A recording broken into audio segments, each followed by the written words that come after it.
Greetings. I am Dr. Jamail D. Carter, President and CEO of the Kayannus Consulting Group, a full-service management and educational consulting practice where we assist organizations like yours align human capital with organizational strategy.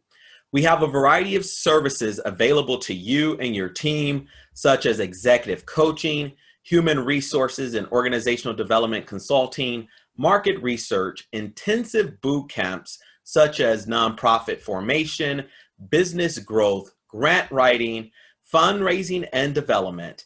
In addition, we offer growth circles, intimate groups for leaders to come together for professional development, peer encouragement, and up-to-date best practices and research. Join a growth circle today. We have circles for CEOs, entrepreneurs, pastors, executive directors, and educational leaders. This is episode 17 of the Kayannus Consulting Group's Executive Edge podcast, your source for encouragement, news, information, and commentary, all designed to assist Christian leaders and executives such as yourself in thriving in both life and career. I invite you to like, follow, subscribe, comment, and share this podcast. If you like what you hear, and if you're unable to wait for our weekly podcast, I recommend you sign up for one of our alerts and receive breaking news in the world of higher education, nonprofits, entertainment, church leadership, politics, health, biotech, and pharma. To do so, call our offices at 1-800-418-5350. Once again, that number 1-800-418-5350. As we always do, we're going to begin our podcast with a devotion as we study the truths found in God's Word. I'm going to ask that you bow your heads if you're able to bow your heads. If you're listening in your car or jogging, just meditate on what it is we go through when we cover the scriptures. Dear gracious Father, we humbly and submissively come before your throne. Lord, our prayer is as we go through your scripture, your truths will speak to us. Lord, we ask that you open up our mind to comprehend what you have for us on this week, that we may not only hear, but apply what we find through your scriptures. In Christ's matchless name, we seal this prayer. Amen. Our scripture text for this week comes from Philippians 4:17, and it reads, "And the peace of God, which passeth all understanding, shall keep your hearts and minds through Christ Jesus." Our quote comes from D.L. Moody, who states, "There will be no peace in any soul until it is willing to obey the voice of God."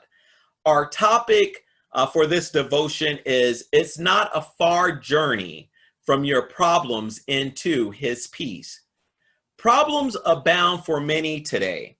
We see that we have high rates of unemployment. We see that there are tons and tons of Americans falling deeper and deeper into debt. We do hear and see that there is sickness and disease raging across the land. We find that there are individuals that are suffering from lack, poverty, and deprivation. Many are filled with frustration and fear. No matter what the problems may be, we are seeing through research, there are many who are finding themselves being led to their breaking points, suffering from depression, anxiety, worry, concern, and suicidal ideations. All of these problems are a result of people not taking their problems and their issues to the ultimate problem solver, which we know is God. For the Bible tells us to cast our cares upon him. In order to do this, we have to allow him to take the issue. We have to give it personally to him and ask him to show us, guide us, and direct us in what direction we need to go. Personally, I have found myself when I have been in problematic situations that if I trust him and if I wait on him, he always finds an escape for me. He always provides a solution for me. So no matter what your current problem or situation may be, I invite you to cast your cares upon him. It is time for us as believers to learn to rest in him. Stop backseat driving. Many of us are riding in this vehicle called life, and we want to tell God when to bless us, how to allow us to have our breakthrough, and not allowing him to take control. It's time for us to stop trying to open doors that God has closed. It's time for us to trust his plan and embrace his process to elevating us. I hope these truths have encouraged you. It is my prayer that you will continue to grow in your personal relationship with your Creator.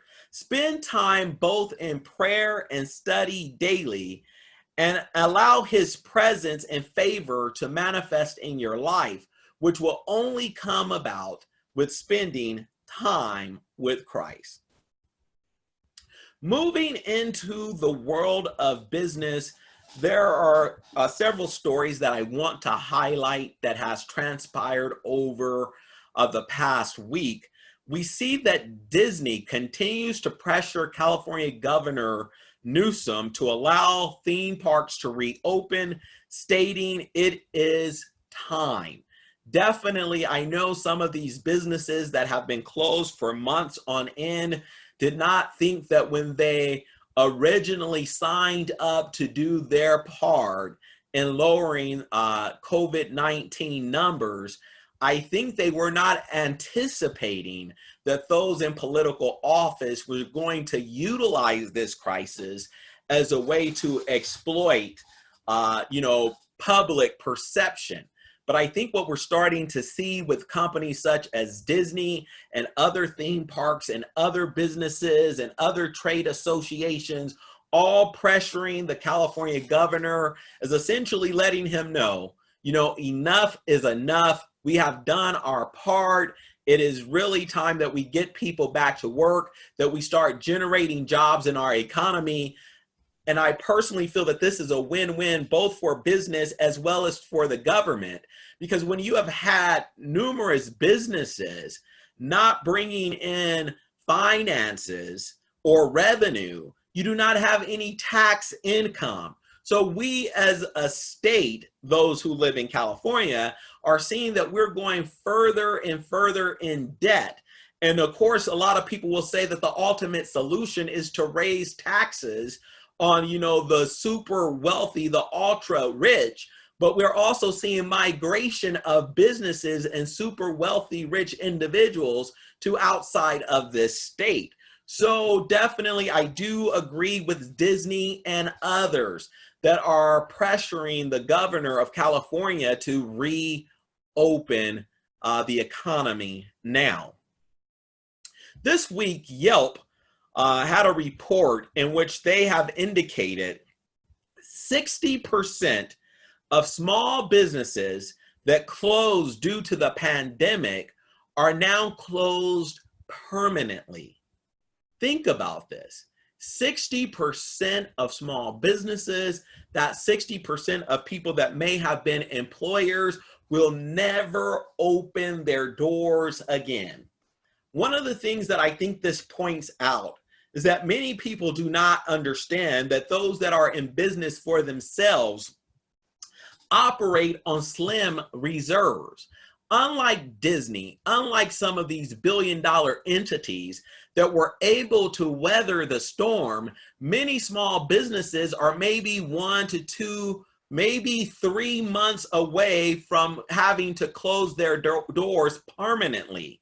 And when you're trying to have them do their I guess you say, do their part in curtailing what is being called a pandemic or an issue of public safety and health, we see that 60%, according to this Yelp report, will never open their doors again.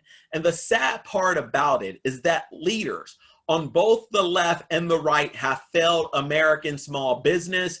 They have failed employees and employers because of they have allowed political maneuvering and bickering to come in and destroy our economy, destroy jobs and wealth. And I personally feel all of them need to be held accountable and responsible.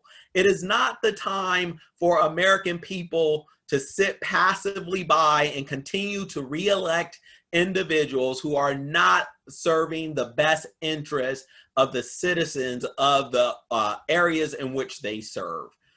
Once again, that is a large number. 60% of small businesses that closed as a result of the pandemic are stated that they are now permanently closed. Many visions, many personal aspirations have went up in smoke as a result of issues that were beyond the founder, the visionary's control. Nike this past week released an all-black Colin Kaepernick jersey, and it sold out in minutes. Definitely one of the things we can say about Colin Kaepernick, he may not have a job in the NFL, but definitely his personality, his persona, his likeness and image is definitely marketable, and Nike is marketing Colin Kaepernick and his cause to the bank. Definitely a lot of $100 bills went out purchasing that jersey. Colin Kaepernick continues to see his bank account increase. And one of the things I think we need to applaud Colin Kaepernick for is that he does appear to be donating some of his monies that he is, funds that he is raising as a result of his endorsement deal with Nike. So we do applaud him as though he appears to be an individual of principle. I don't think we'll ever see him on the field again. Why be on the field when you can sell out a jersey for an individual who has not played in the league in several years now? California is the only state currently without indoor dining. Think about this. We have 50 states in the United States of America, and California is the only state not allowing restaurants to open indoor dining. This is a problem, and as we have seen from the Yelp report, 60% of businesses that have closed as a result to the pandemic are now permanently shut. I'm sure the restaurant business is definitely going to feel the pain of this pandemic for years, if not decades to come. Moving on to our business principle, strategy, best practice, or recommendation that we want to offer to you this week. It is a very simple principle, and that is to outwork the market. If you are not growing, you are not working. And when we're talking about growth, we're talking about market share, we're talking about customers and clients. The more you spend working your plan, your processes, your principles, there should be noticeable signs of increase and growth. That's where your strategy comes in, and your strategy as an entrepreneur, as a business owner, should follow 4 key principles or P's that I would like to highlight. The first one, in terms of essentially outworking your market, starts with preparation. If you are in business, you need to know your clients, you need to know your potential customer, you need to know the market in which you operate. It is imperative that you stay current on everything. Do not be caught sleeping, if you will. You have to make sure you're doing your due diligence to outwork the other businesses that are in the marketplace. Processes are key. And in order to be successful, you have to shorten your time to market. You need to remove any unnecessary roadblocks to growth, to customers being satisfied or having a wonderful experience. Many times we allow red tape that we self-impose to get in the way of our customers' experience. And in order to outwork your market, you have to make sure that you're cutting the red tape and understand that it's also okay to fail. If you implement a process and it does not work, utilize that experience as a knowledge that you can use to consistently evolve and streamline your processes. Promotion is also key in the marketplace. You need to make sure that potential clients have heard about you. It takes time to build your brand. Many things that I find irresponsible is people that attend these workshops or these seminars that try to convince you that overnight you're going to be a success. No, growth and success is not overnight. You have to give yourself at least 4 to 5 years to generate a buzz in the marketplace. Once people are aware of what you're doing, then you will begin to see growth. And you will begin to see more customers and clients come your way because they know that you have staying power. You're not a Johnny come lately who's going to be here today and gone tomorrow. There are thousands upon thousands of businesses that open up their doors that are not in business 3 years from now. Some people want to wait before they will approach your establishment because they want to make sure that you have staying power. And once you have been in the market a while, you'll find more people willing to trust you. Lastly, I think when you're looking at strategy is price. And I know in our previous episode, we were talking about price, but one of the things that I think is important to understand is to go after whales. Do not race toward the bottom, because when you're racing toward the bottom, it becomes difficult to be satisfied. If you go and fish and you find a whale or you land a whale, you can be sustained for months on a whale. You need volume to stay satisfied with small fish. So in order to succeed with small fish, you need a large volume of clients or customers. But if you're aiming after the whale, it may be difficult to catch a whale. But when you catch a whale, you and your business will find yourself being sustained for months at a time. Remember, success is always in your hands. You either make excuses or you find solutions. So I hope that this week you will begin to look for solutions for you and your team. Your long-term success will depend on your ability to prepare and adapt quickly to a changing landscape. The current international and domestic landscapes are rapidly changing. The Kayannus Consulting Group has a team of well-trained coaches and consultants with C-suite experience that are available to assist you and your leadership team in dealing with the uncertain terrain ahead. We have membership plans designed to fit any budget and size organization. Our Platinum membership features weekly coaching along with additional perks and benefits such as Growth Circle membership, a monthly gift, an on-call human resource consultant, an on-call marketing and branding consultant, an on-call grant writer, an on-call graphic designer, monthly webinars, and more. Now is not the time for you to hire an amateur. Bring in experts and allow us to help bring your plan into focus. For more information or no-fee 1-hour consultation, a $500 value, please call our offices at 1-800-418-5350. That number once again, 1-800-418-5350. Moving into the world of politics, This week, we lost Supreme Court Justice Ruth Bader Ginsburg, and definitely we know that she had been battling illness for quite some time.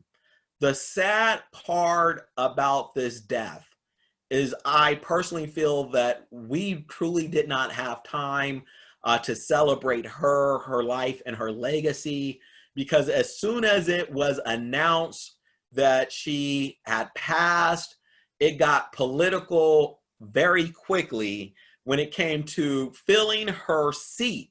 And the sad part about it, I think, when we look at the discussion on filling her seat, what we are seeing is that on both sides of the aisle, that is both Democrats and Republicans, are now stating the exact opposite of what they were saying in 2016.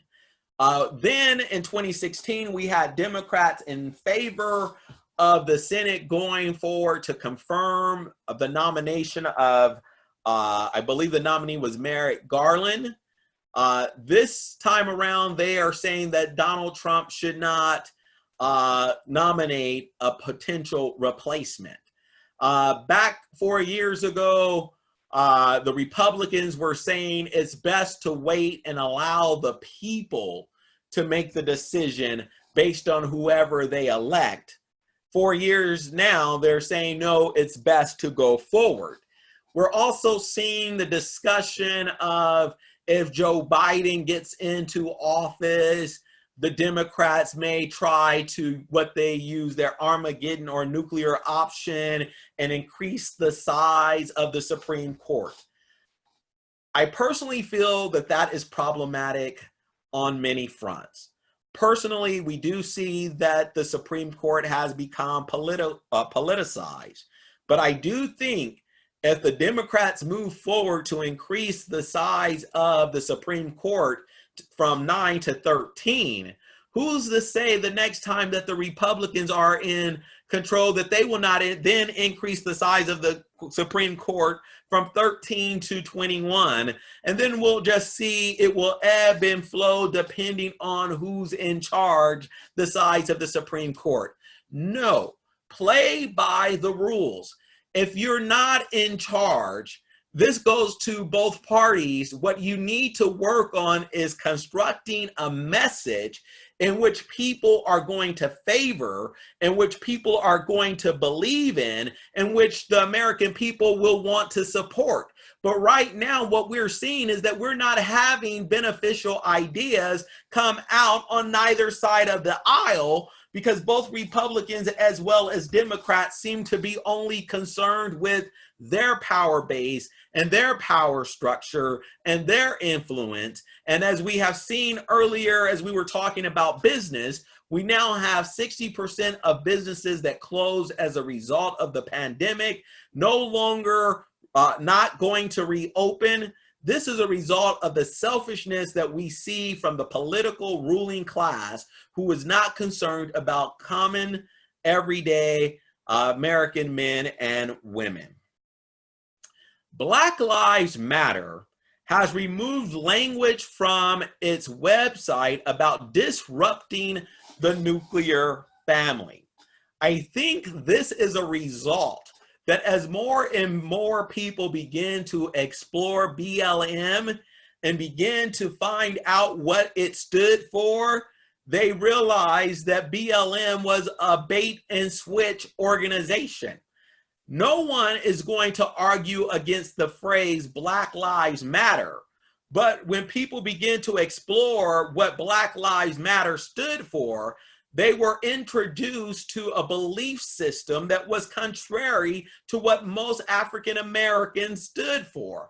And so we're seeing now it is as though the organization is trying to rid itself of its history or founding principles, a lot like Planned Parenthood and other organizations that have a checkered past that seems to stand for things that go against the American value system that is found on most African Americans, Latinx, individuals, Asian Americans, white individuals. So I think what we're starting to see, organizations like Black Lives Matter seem to now find that people do read.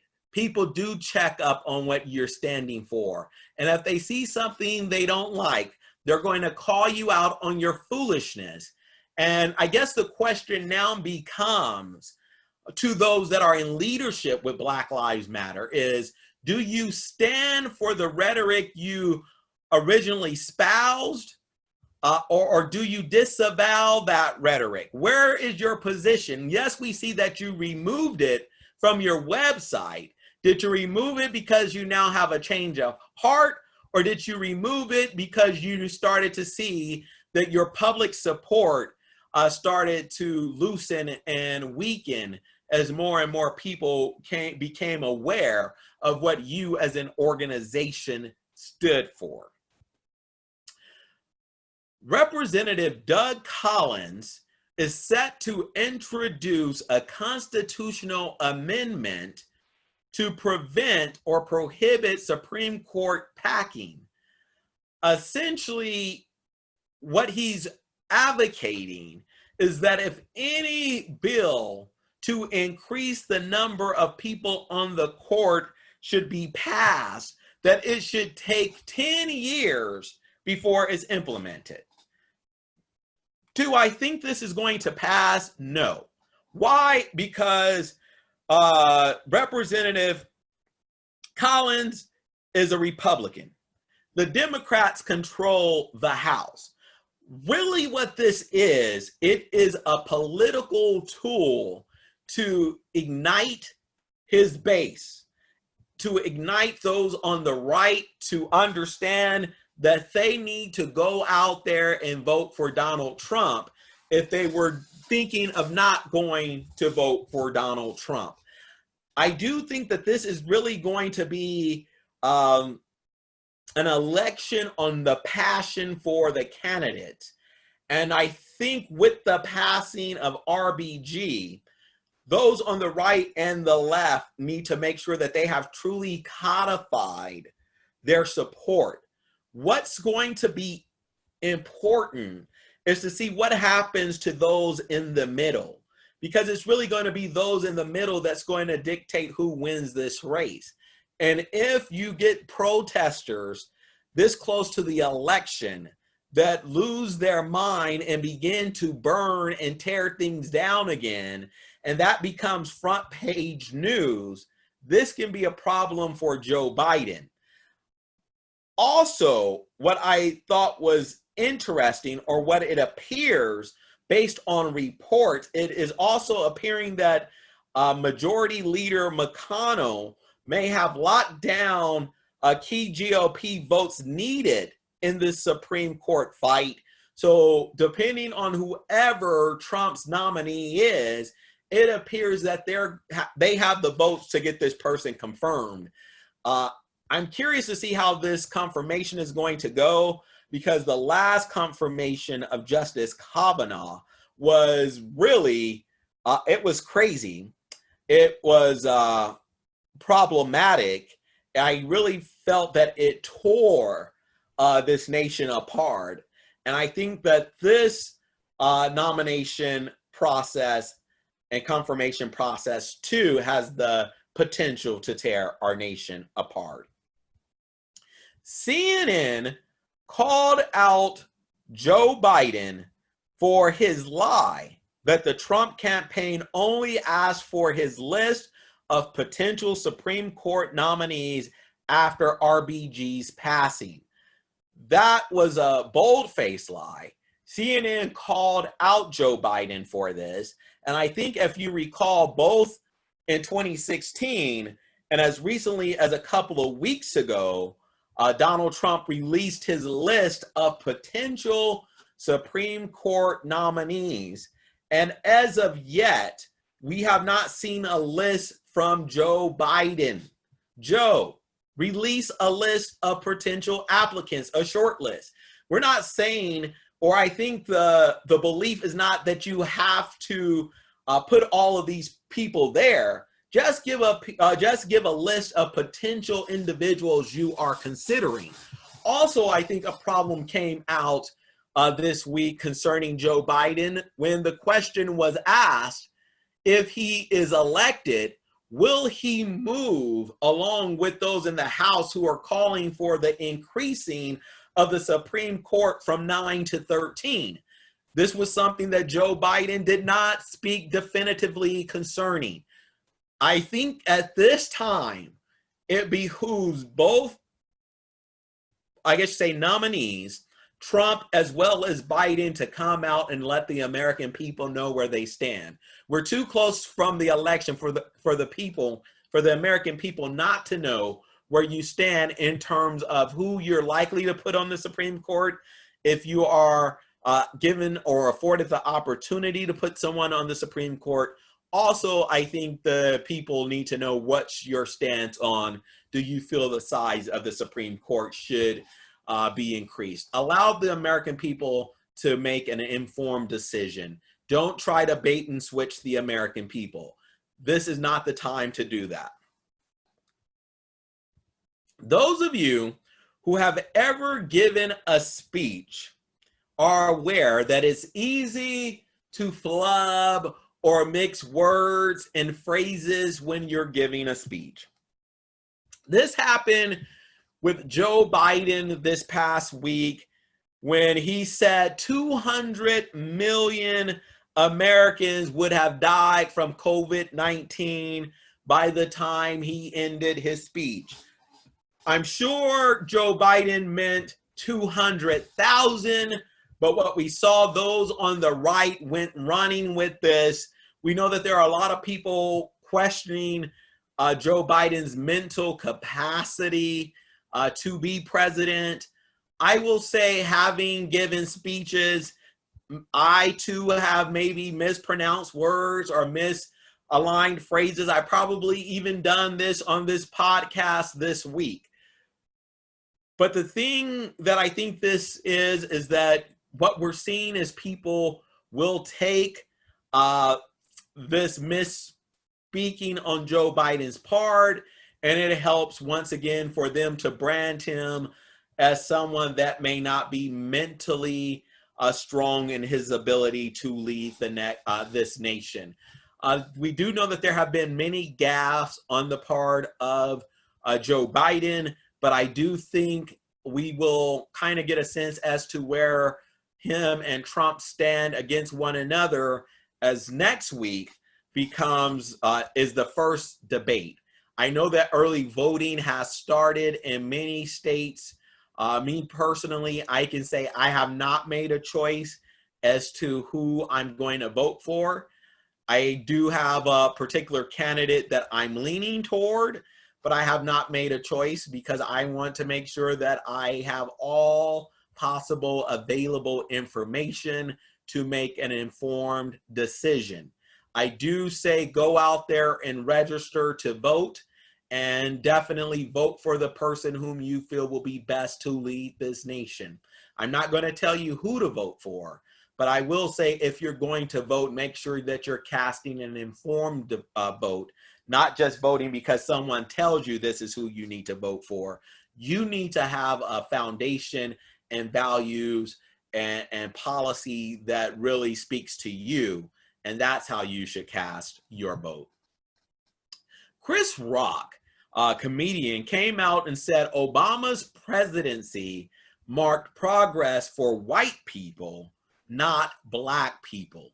It's very interesting to see a notable celebrity, African-American celebrity, essentially come out and say that they felt that Barack Obama's presidency didn't do anything for the African-American people.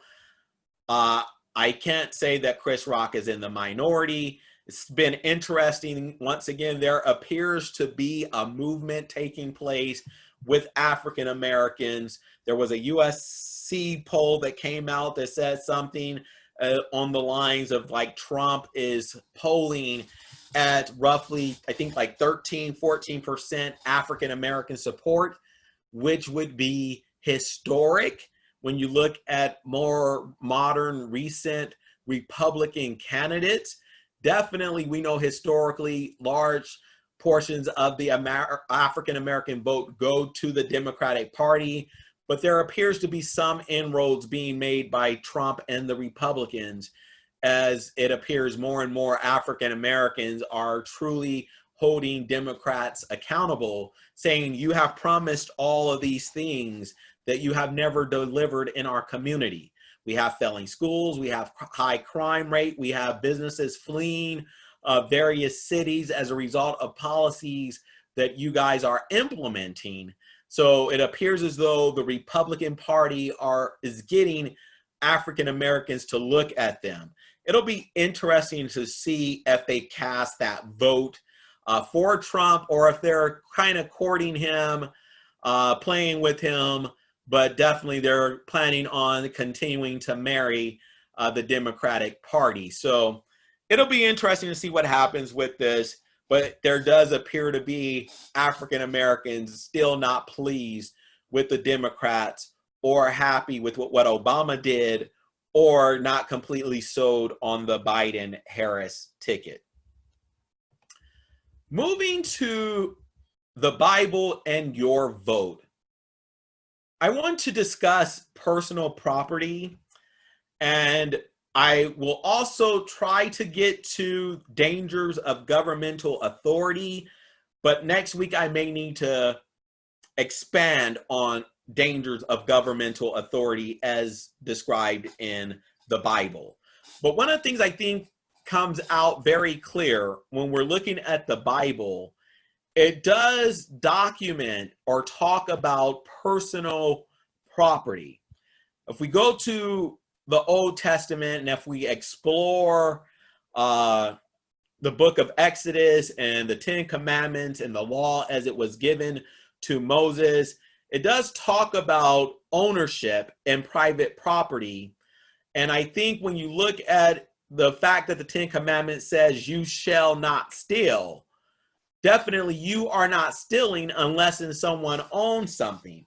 To steal means you're taking something that belongs to somebody else, which kind of identifies that someone must own something.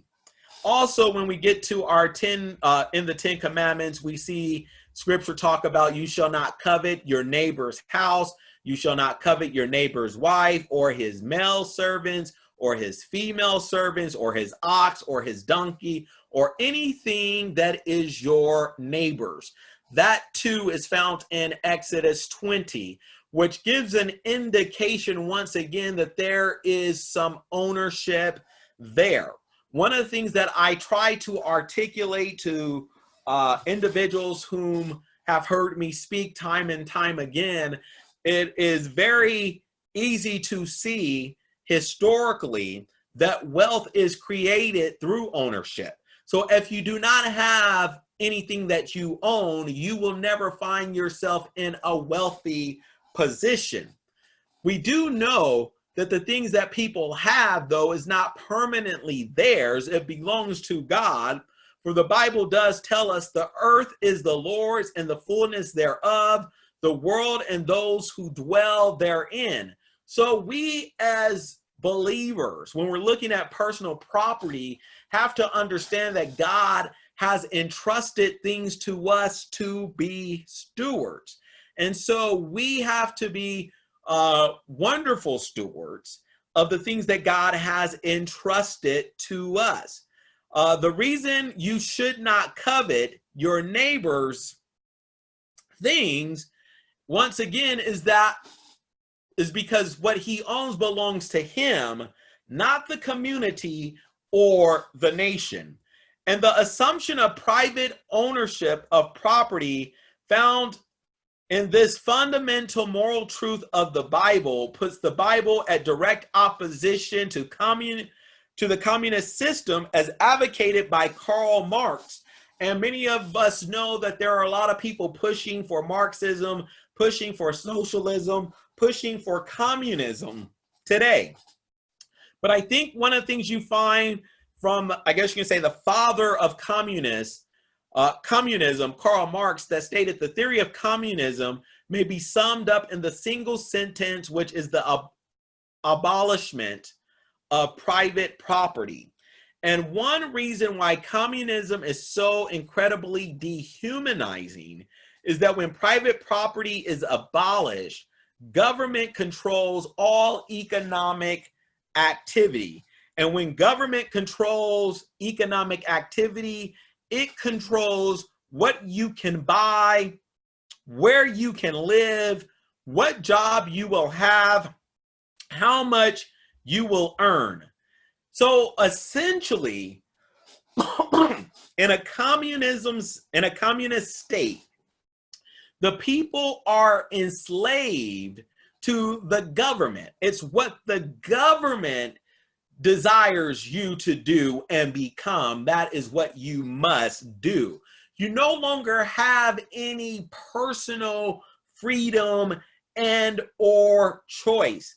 And that truly goes against the fact that God, as we know, is a sovereign God.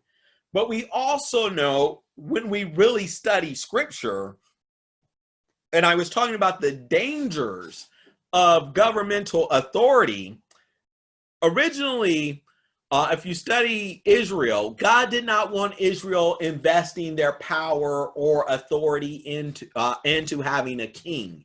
He did not want a monarchy for the children of Israel, but the children of Israel desired one.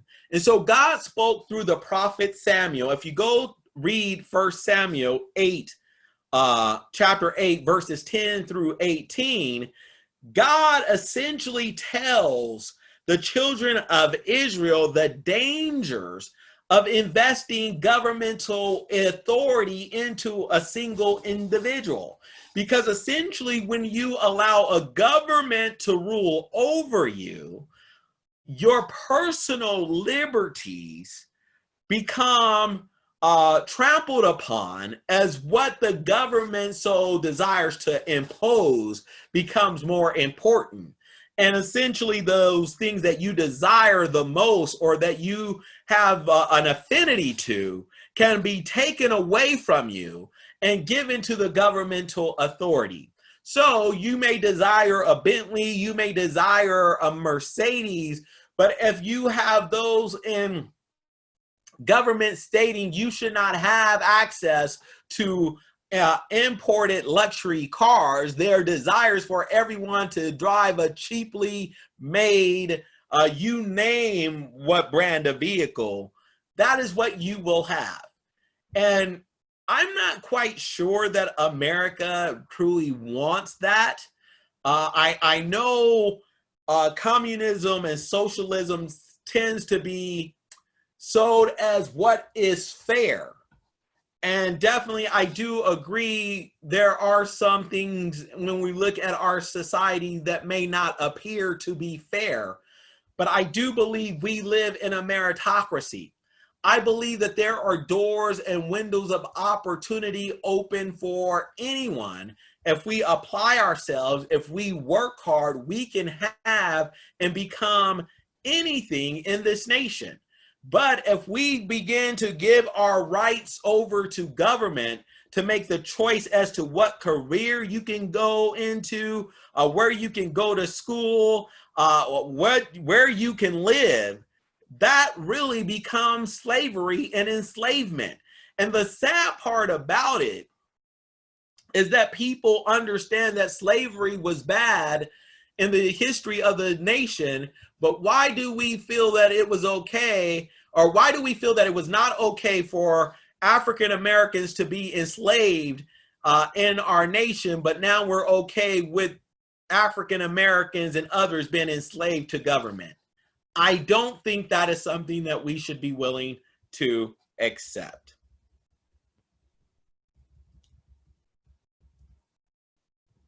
Moving on, human resources and the strategic alignment of your human capital is important to the success of your organization.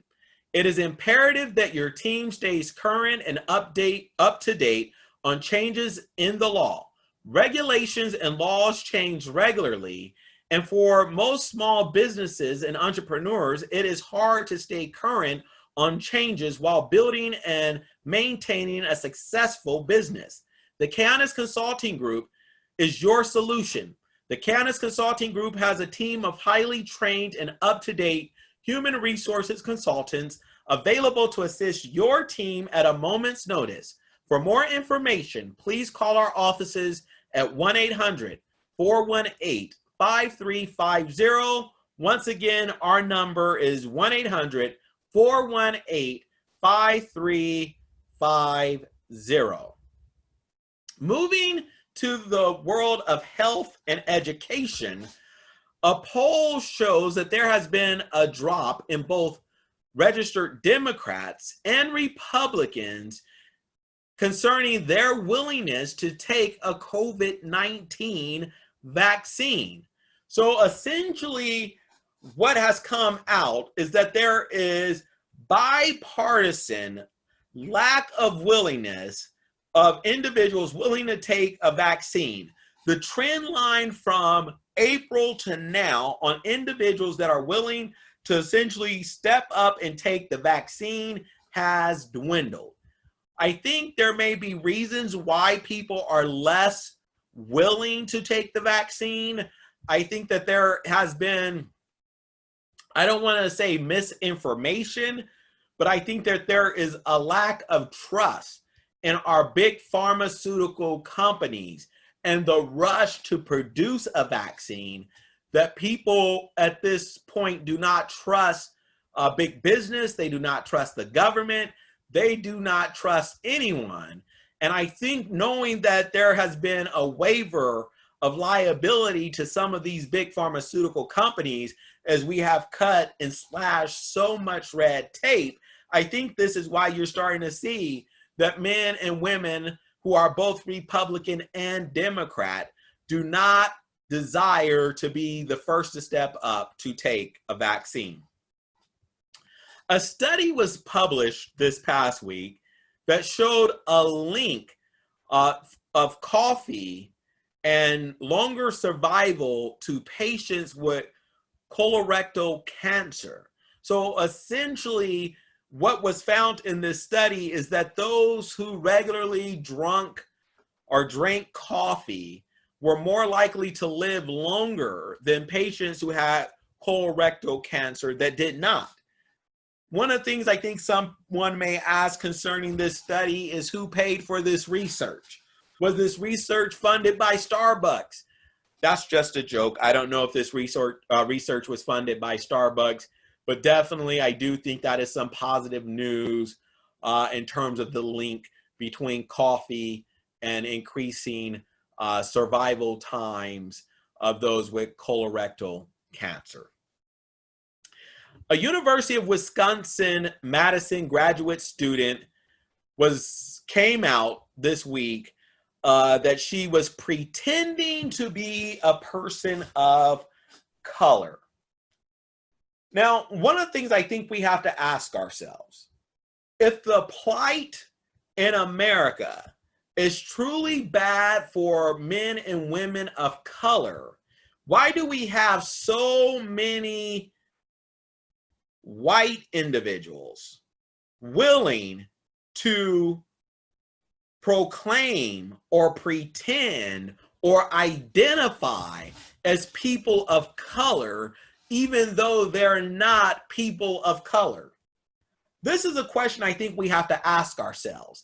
And I think part of it will be because it reveals that this nation does have opportunities available for men and women of color, that for those that are not people of color, they feel it's unfair, so they're going to claim that they're a person of color so they can get a particular benefit or perk that's available to a person of color.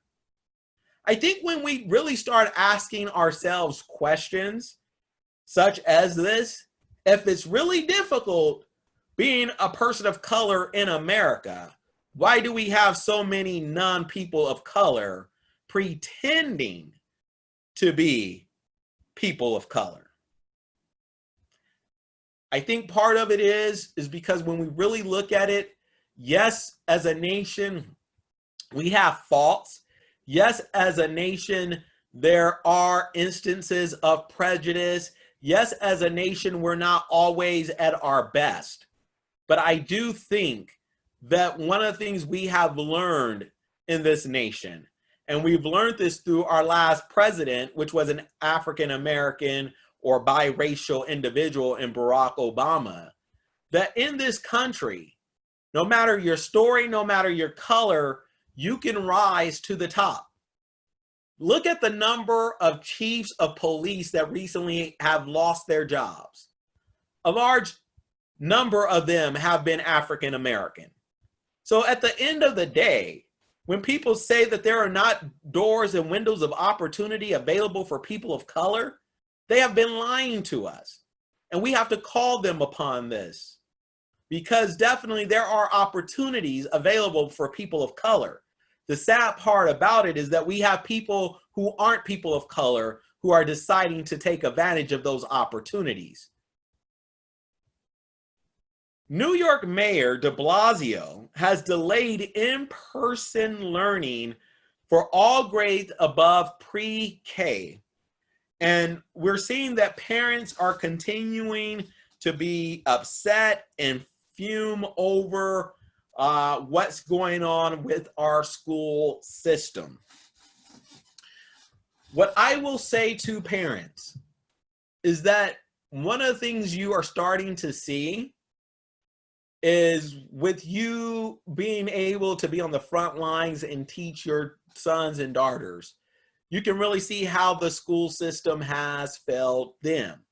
If you're not happy with the public school system, it may be time for you to ask for a choice, school choice.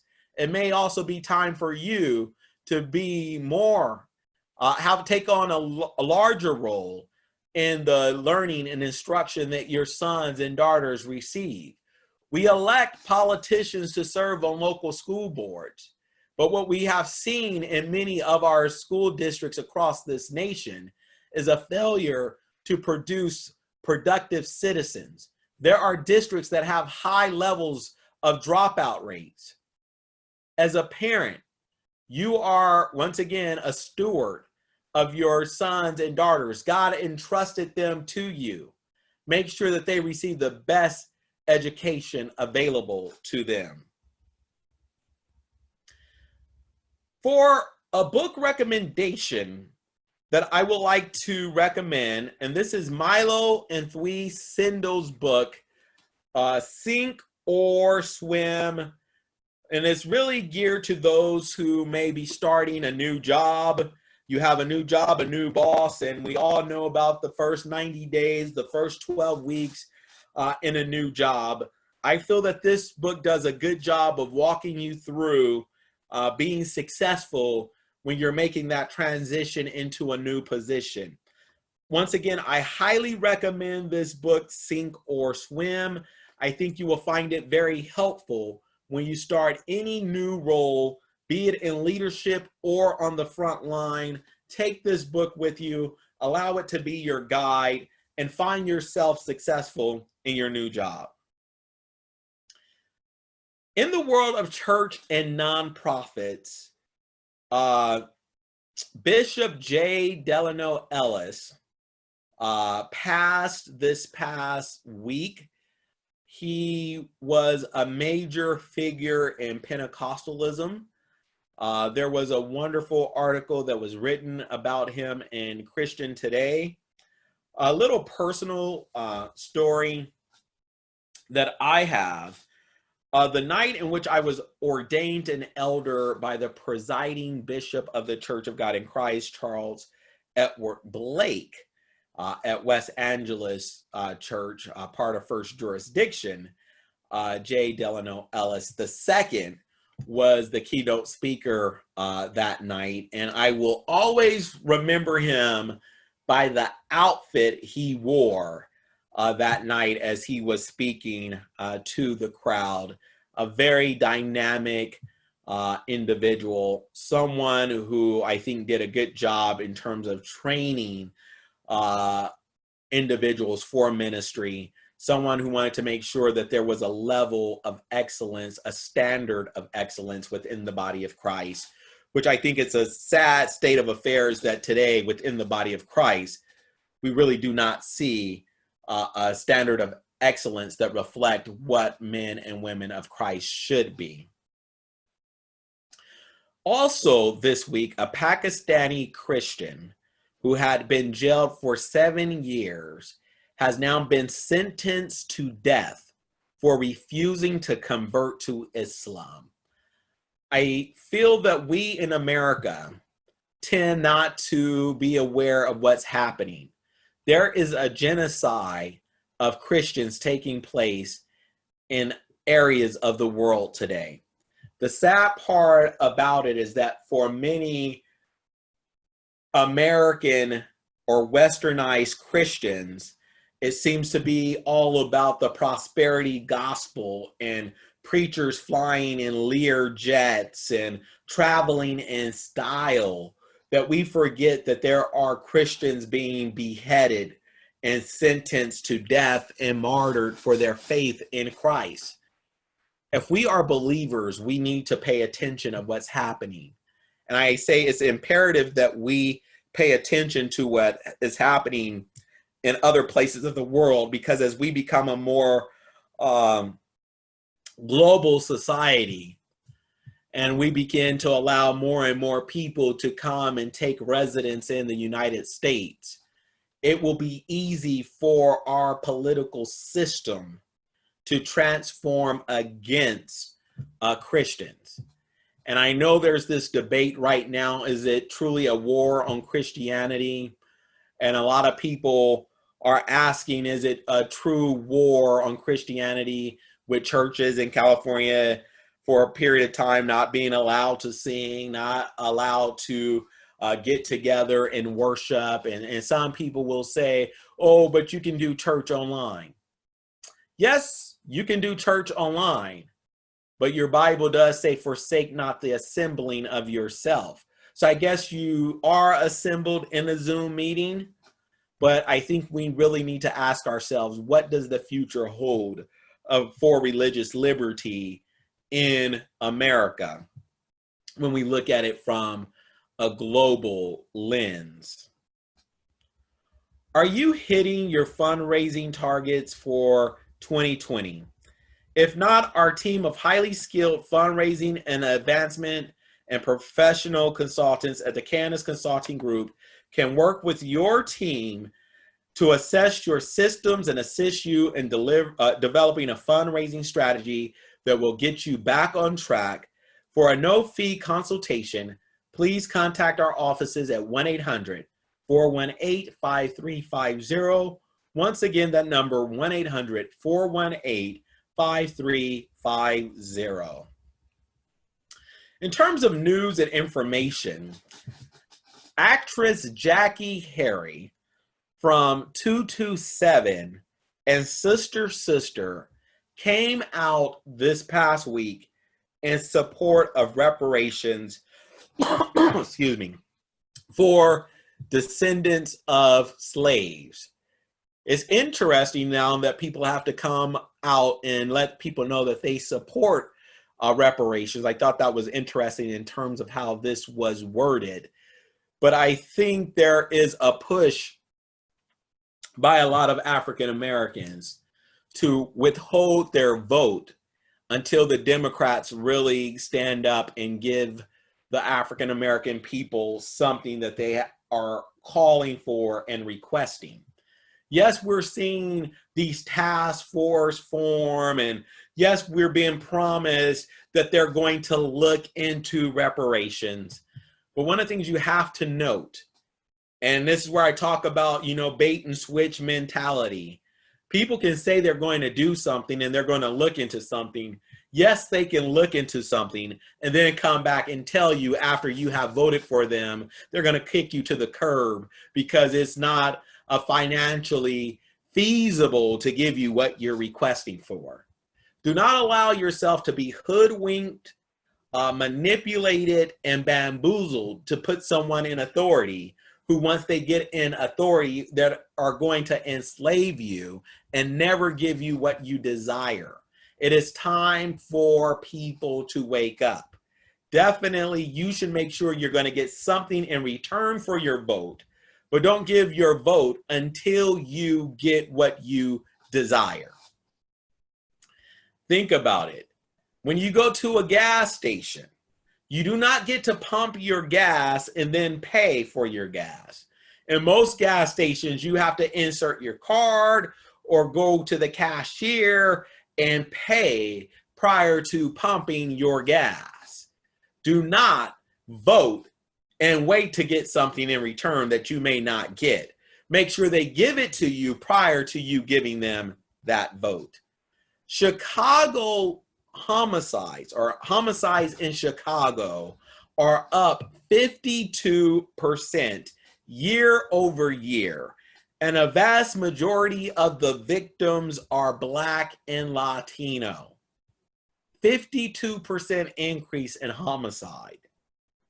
If we're going to be honest, Chicago is a failed state. It's a failed city. The mayor, those that run law enforcement there are failing their citizens.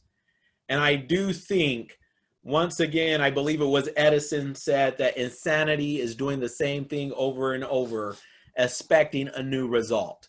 I do not live in Chicago, but if I did live in Chicago or Baltimore or New York or places like San Bernardino, where you're consistently getting a failed system that is not doing anything that's in the benefit of your people and the citizens, it's time for a change. It's time that you go and bring in someone that may not be part of the corrupt system to get new results. Moving into our Coach's Corner for this week. You will accomplish more easily if you take the time to first strengthen your personal foundation. For many, it sometimes appears that we find ourselves in quicksand and growth and success seem to be out of reach. This is a result of not spending the time to build a solid, dependable foundation built on Christ. There are many coaches in the marketplace, but if your desire is for true and lasting results, your program must be built around getting close to God, your creator. Skyscrapers tower over most buildings.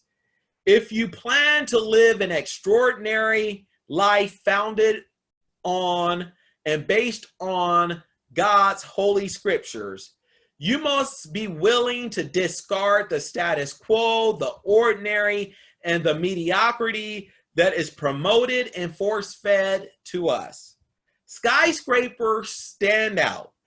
The Los Angeles skyline can be seen from miles away. As a child of God, you should stand out as well. People should notice that there is something different about you. The fact is, the foundation of skyscrapers does not start at street level. The taller the building, the deeper the foundation. In order to reach the heights you desire, you need to start digging deeper into God's word. Spend some time alone with him and allow him to start elevating you. A Christian life coach trained in the principle of keeping Christ at the center of your coaching experience can assist you in your personal journey. If you're unsure of the benefits of a coach and are looking to try out our associate plan, is only $500 a month and features monthly coaching. For more information and a no-fee 1-hour consultation, a $500 value, please call our offices at 1-800-418-5350. Once again, the number is 1-800-418-5350. Going into the career advice we have for you this week, it's time for you to take ownership of your own personal and professional growth and development. In order to do this, you need to read. You need to attend conferences and workshops, take classes, hire a coach, join a growth circle. Whatever you do, in order to grow, in order to thrive, it is up to you to take ownership of your personal and professional growth. Has your job search stalled? Our team of talented resume writers and career coaches at the Kayannus Consulting Group may be able to assist you in breathing life into your job search. You have waited long enough. It is now time for you to get that job. For a no-fee consultation, please contact our offices at 1-800-418-5350. Once again, the number 1-800-418-5350. I hope you have found this edition of the podcast to be informative, encouraging, and noteworthy. Once again, I invite you to like, follow, subscribe, comment, and share. Help us get the word out. I pray that the favor of God shines upon you and your organization this week. May clients come to you from the east, the west, the north, and the south. May you and your family continue to go from blessings to greater blessings. Until next week, be blessed, my friend. Take care, and we'll see you soon.